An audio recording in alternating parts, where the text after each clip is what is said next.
Hello, hello, hello, and welcome to this edition of A Quick Pint. Now, today I'd like to draw your attention to a fascinating new study on the hypocrisy of liberal people entitled White Flight from Immigration, Attitudes to Diversity and White Residential Choice by Eric Kaufman, which has been published in Social Science Quarterly. I did look at this on the Jolly Heretic live stream last night, but in case you missed that, I would like to look at it again.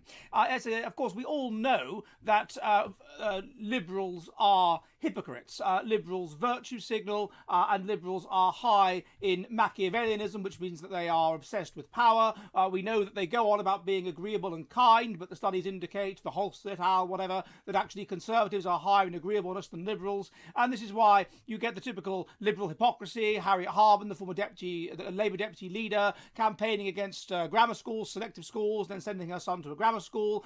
Diane Abbott, the former Labour Shadow Home Secretary, condemning Harman for doing this and saying she should have sent her son to a local London state school, and then Diane Abbott sends her own son to a private school.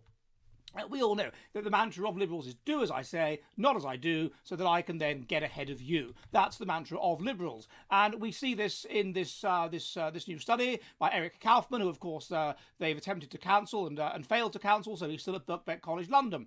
And what he did was he looked at a number of surveys, in the UK, he looked at Brexit attitudes, or as against anti-Brexit attitudes, the side of being pro-immigration, or he looked at what kind of political party you vote for, and he asked the question quite simply: work on white mobility preferences finds that whites who dislike diversity prefer to less diverse neighbourhoods. Do liberal rights practice what they preach, and do conservative whites really avoid diversity? And he drew upon the British Household Panel Survey, which is 10,300, and the Understanding Society Longitudinal Study, which is 40,000 people, in order to test these various hypotheses. And what he found was that in the UK there was no difference, but in terms of liberalism and conservatism, in terms of engaging in white flight. There is a general process whereby white people who who live in diverse areas will move to whiter areas, and this happens even controlling for things like socioeconomic status and how much money you have and whatever. And whether you are liberal, as expressed in being anti-Brexit, or whether you are conservative, as expressed in being pro-Brexit, basically makes no difference at all.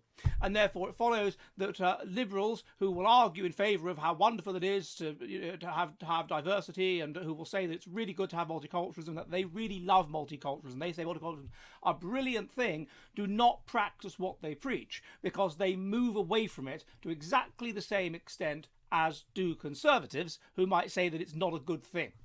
They then redid this study in the United States using a Twitter sample, and they found they used as their metric whether the people were pro-Trump or anti-Trump, and again, among whites at least, being pro-Trump or anti-Trump, controlling for all of the relevant socioeconomic variables, has no bearing at all on whether you engage in white flight. So therefore, liberals and conservatives engage in white flight in America to the same extent. So the only reasonable conclusion is that the conservatives are utter hypocrites, basically, that they engage. I mean, the way that Kaufman summarises it, he says that there's this disconnect between the fast thinking of acting in an ethnocentric way and the slow thinking, i.e. where you live, of what kind of politics you choose to espouse. Fascinating. I would put it in a rather different way, which is that people operate in their genetic interests, but people are also animals that are part of a pack.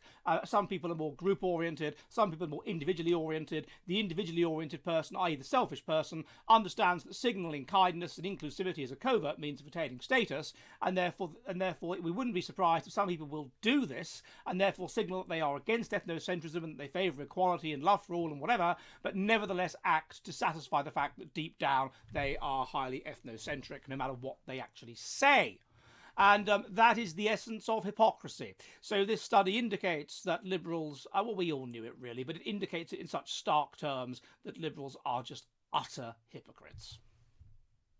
Hello, hello, hello! The Jolly Heretic is an online public house which meets on Mondays and Thursdays at 7 p.m. UK time, 2 p.m. New York, in which we discuss the kind of based, fearless science which is increasingly expunged from our woke, joke universities. If you would like to help the Jolly Heretic public house, and there are many ways you can do so, please, please, please become one of my patrons on Subscribestar. Also, if you want to, you can donate to the channel using Odysee and Entropy, and you can also purchase Jolly Heretic merchandise, such as shirts and mugs. All of the links are in the description. Again, I'd be most violently grateful if you could assist the Jolly Heretic public house, and I will see you all soon, and goodbye!